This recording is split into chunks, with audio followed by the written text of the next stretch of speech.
We think everything's going really well.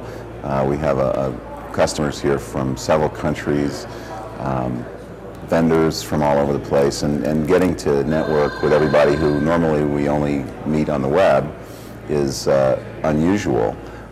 It's enlightening, and we get to actually talk about business as opposed to merely ordering services.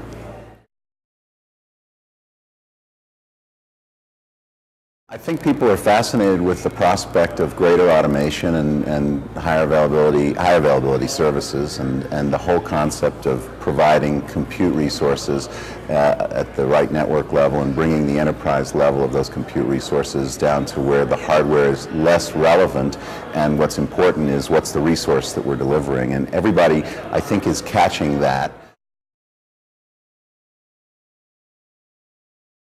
The origins of our company was based in the fact that we also were involved in another company that was providing software applications and SaaS applications to some different industries.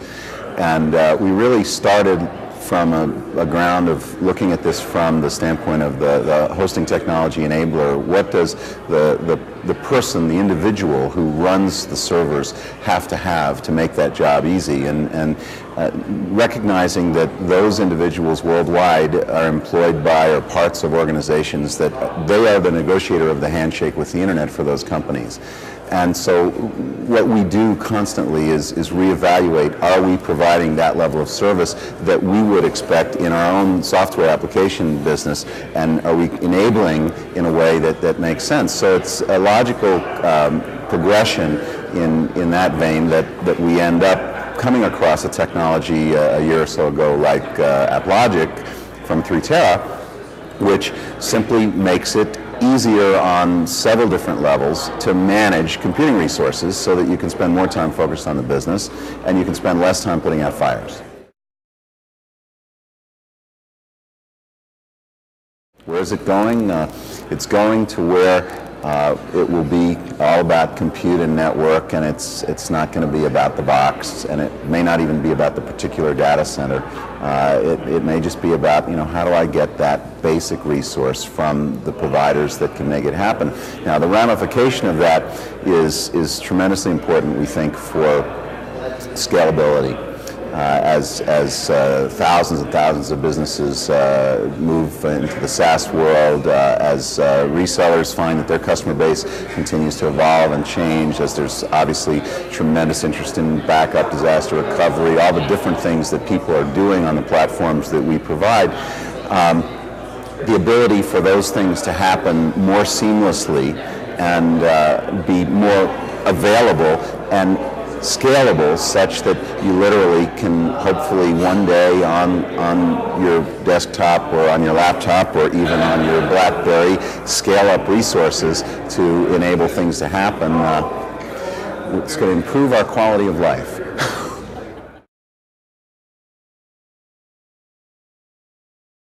It really is just an alternative set of offerings that in many respects, you can get a private rack that with load balancers, firewalls, and a variety of other things attached accomplishes the same goal.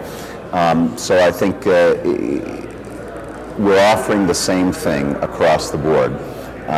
And this is just another methodology in the virtual private data center to do what part of our promise is to the customers, which is provide more control, better tools, more control. There's a lot of bells and whistles you can provide. We certainly will be continuing to improve the basic ones that we can always improve. We still need to do a better user interface sometimes. There are all sorts of things that we need to do to continue to focus on the toolkits that we give our customers. But this is the virtual private data center, as we're executing it now, really is a little bit of a step forward, if not a leap forward, in terms of the flexibility of the tools provided and the control provided to the customer.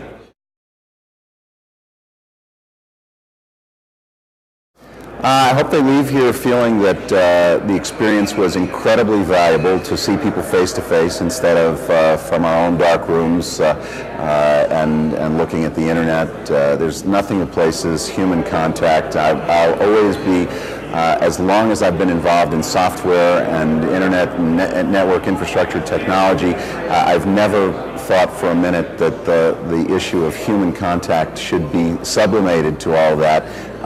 We need it to figure out how to do it all better. And so if everybody leaves here feeling like they made a connection person to person with the people who are actually behind, beneath, and on top of this whole thing that we're all doing together, that's going to be that's a huge takeaway. And those connections, of course, can give birth to all sorts of things. I know for us personally, I learned stories about various customers and how they get into business. Gentleman who's here from India, gentleman who's here from Mexico, gentleman who's here from Croatia, from Spain, from Michigan, from all parts, and the vendors and people we get to see from Microsoft, from FreeBSD. You know, it's the exchange that goes on. It yields better practices, and what we're all about is best practices. I know that all of us are, because we know that if we engage in best practices, we're saving money, we're making money, we're competing better, not just us, but enabling our customers to compete better.